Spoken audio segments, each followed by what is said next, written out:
You're listening to Sanctified by Christ, a Christ-centered podcast where we learn to keep Christ at the center of our lives and live as His example in a world that's often filled with confusion, false doctrines, and darkness. I'm your host, Cameron Gaines, and thank you for listening.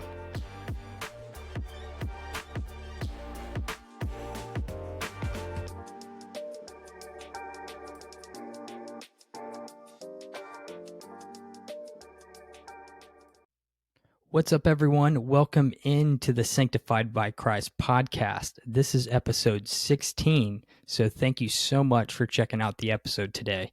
This episode is going to be a good one because I'm talking about a scene from the series The Chosen. And if you've not seen that series, it's a show about the life of Christ and his followers. Really well produced, and the acting on it is fantastic. So I can't recommend that show enough. But the scene I'm going to be talking about is found towards the end of season 3. So this is your spoiler alert, but not really a spoiler alert because they take this story directly from the Bible. So if you've read the Bible, you are probably familiar with this story, but it's the scene of Jesus walking on water. But before I discuss this scene, I want to read Matthew's account first so we can get a little bit of background and context from it. So let's pick it up in Matthew 14, starting in verse 22. And this was just after Jesus fed the 5,000. Immediately, Jesus made the disciples get into the boat and go ahead of him to the other side while he dismissed the crowd. After he had dismissed them, he went up on a mountainside by himself to pray. Later that night, he was there alone, and the boat was already a considerable distance from land, buffeted by the waves because the wind was against it. Shortly before dawn, Jesus went out to them, walking on the lake. When the disciples saw him walking on the lake, they were terrified. "It's a ghost," they said, and cried out in fear. But Jesus immediately said to them, "Take courage, it is I. Don't be afraid." "Lord, if it is you," Peter replied, "tell me to come to you on the water." "Come," he said. Then Peter got down out of the boat, walked on the water, and came towards Jesus. But when he saw the wind, he was afraid, and beginning to sink, cried out, "Lord, save me." Immediately Jesus reached out his hand and caught him. "You of little faith," he said, "why did you doubt?" And when they climbed into the boat, the wind died down. Then those who were in the boat worshipped him, saying, "Truly, you are the Son of God." So I read Matthew's account of this scene because the series reflects Matthew's account more than the other accounts in the Gospels of Jesus walking on water. So similar to Matthew's account, the disciples are struggling in the boat because of the storm that they're caught up in. They are just scared and terrified because they fear that the storm is just going to sink the boat. As this storm is just raging on the boat, they see a figure. And just like in Matthew's account, they are terrified because they think it's a ghost. But Jesus immediately calls out to them and says, "Do not be afraid, it is I." And when they notice this, Peter stands up and challenges Jesus and says, "If you are who you say you are, then command me to walk to you on the water." Now, in this series, Peter is going through a very difficult time in his life at this moment. So you see him to start doubting, and you see his frustrations because he's around Jesus healing other people and performing miracles, but he's not receiving any of that in his life when he sees the need for it in his own life.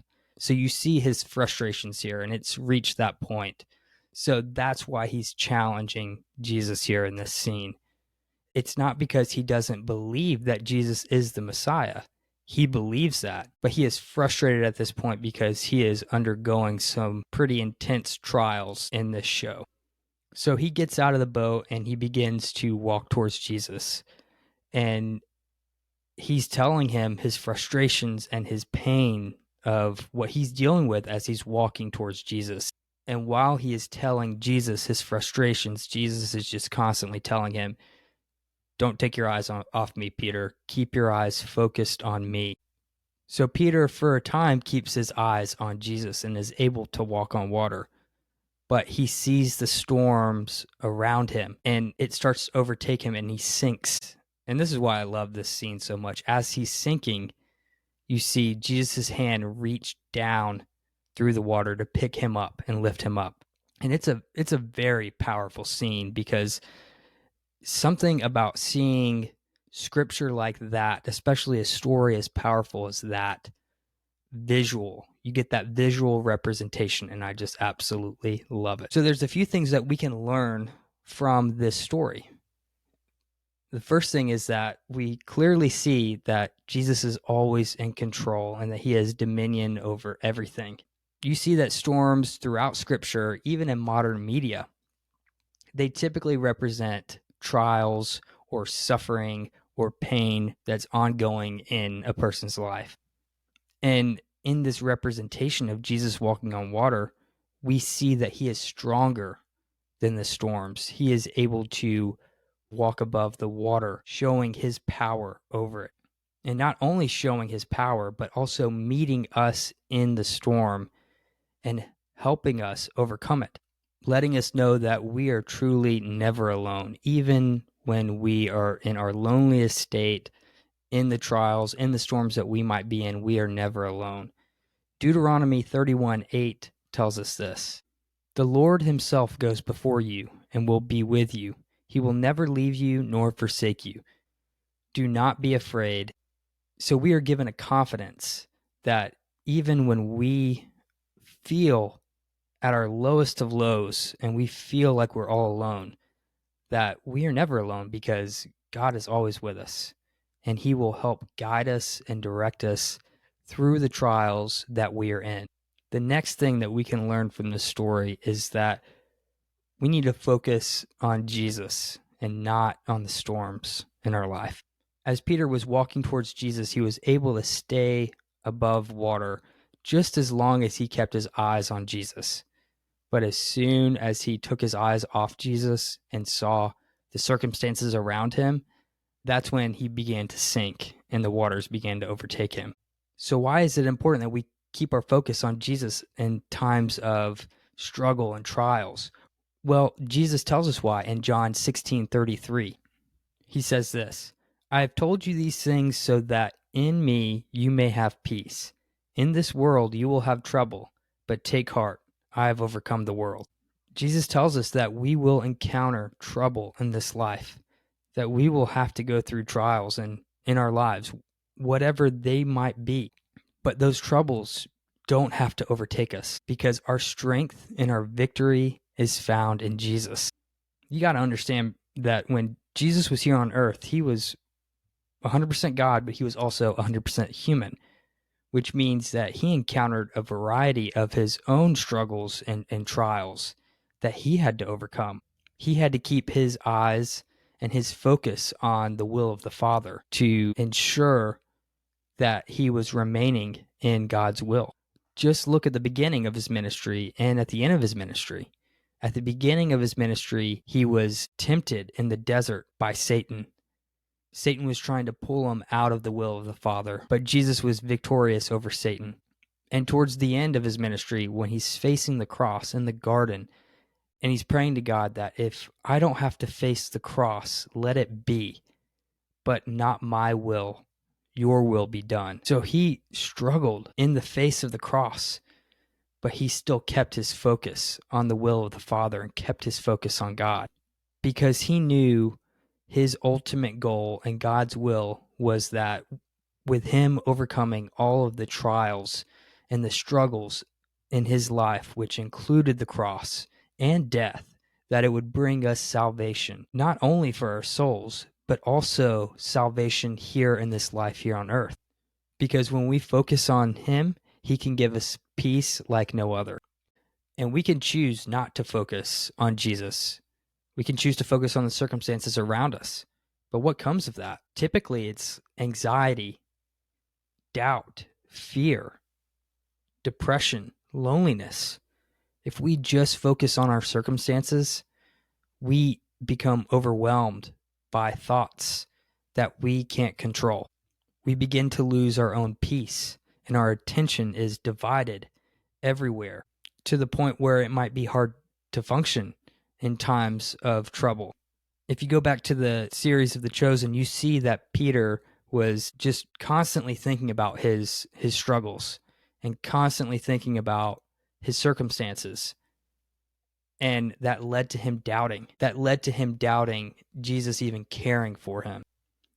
So it's important to keep our attention on Jesus, especially in times of need, in times of crisis. Paul actually gives us really good life advice here in Hebrews 12. Starting in verse 1, he says, "Therefore, since we are surrounded by such a great cloud of witnesses, let us throw off everything that hinders and the sin that so easily entangles, and let us run with perseverance the race marked out for us, fixing our eyes on Jesus, the pioneer and perfecter of faith. For the joy set before him, he endured the cross, scorning its shame, and sat down at the right hand of the throne of God." So Paul is telling us here to keep our eyes fixed on Jesus and to not lose sight of the bigger picture here, which is our relationship with Jesus, and that we have an eternal soul, that this lifetime is a fraction compared to an eternity that we will be spending with Jesus. The last thing we can take from this story here is that during storms or times of crisis, we must keep our faith.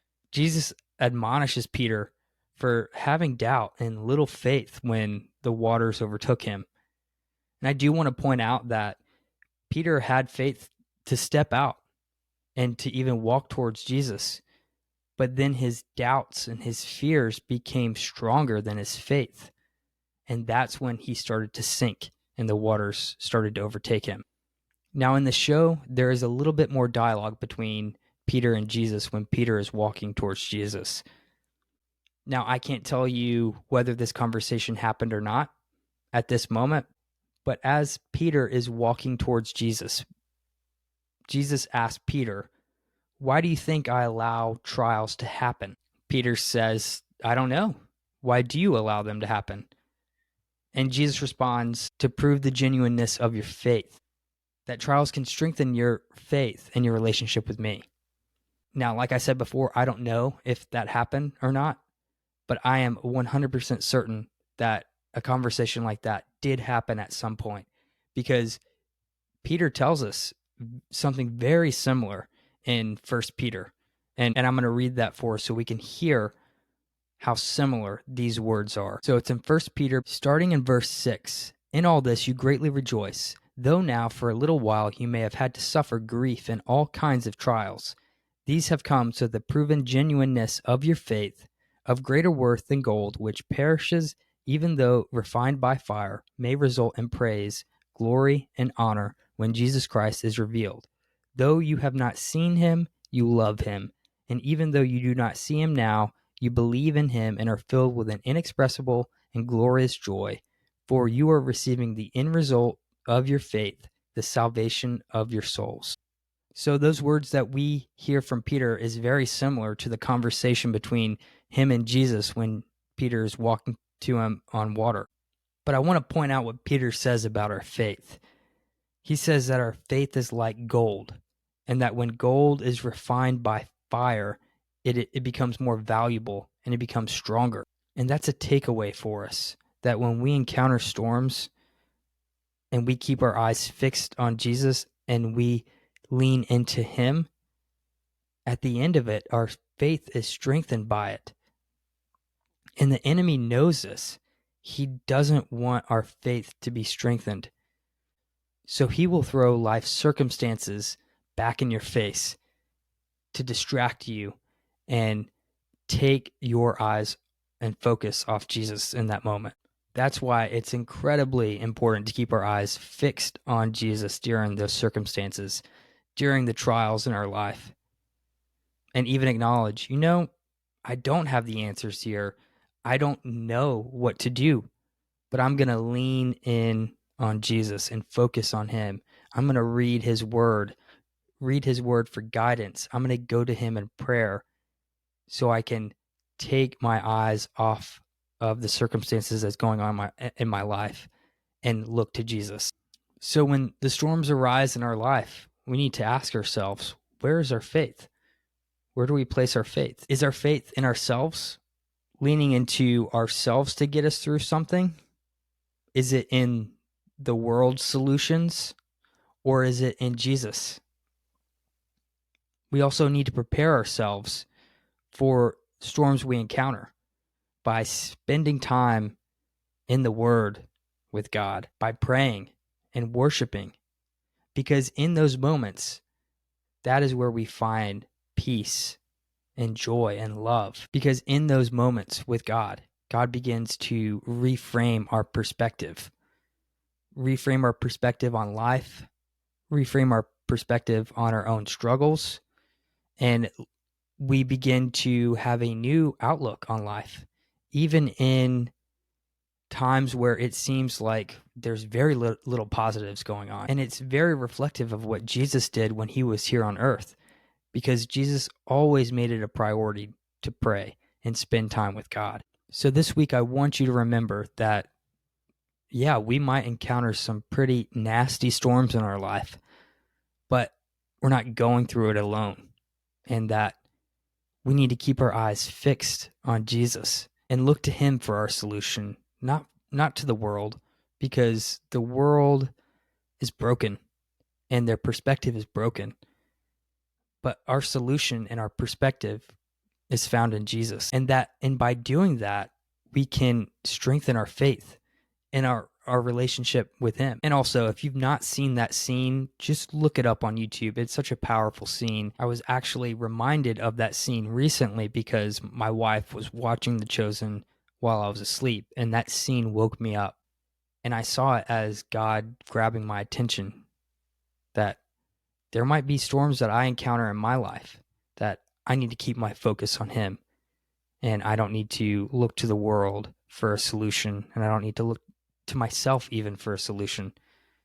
And that when I keep my eyes on him, I will be able to come through it victoriously, not in a way that I think it should be, because my way is beneath God's way, but in a way that is beyond what I can ever imagine. So I hope you find encouragement by this story, and that you always remember to keep your eyes fixed on Jesus. Thank you guys again so much for listening to this episode and this podcast. Feel free to share with your friends and your family, and be sure to leave a rating and review. Also, if you have any questions or topics that you want me to address in future episodes, you can be sure to send it to sanctifiedbychristpodcast@gmail.com. Thank you guys again, and have a blessed day.